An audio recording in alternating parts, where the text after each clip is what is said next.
देवरी विधानसभा क्षेत्राचे महायुतीचे उमेदवार संजय पुराम यांनी 9व्या फेरीतच विजयाकडे वाटचाल केली आहे।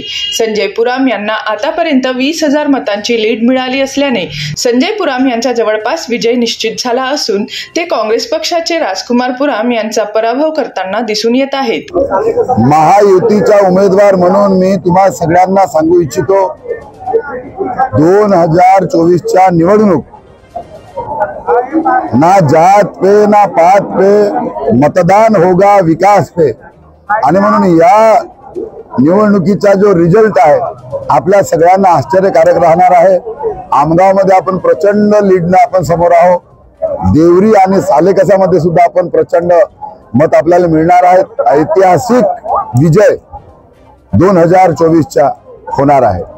जीबी न्यूजचे प्रत्येक अपडेट मिळवून घेण्यासाठी तुम्ही आमच्या चॅनलला लाईक करा, सबस्क्राईब करा आणि शेअर करा। तसेच बेल आयकॉनला सुद्धा प्रेस करा। आपला जिल्हा, आपली बातमी, जीबी न्यूज गोंदिया।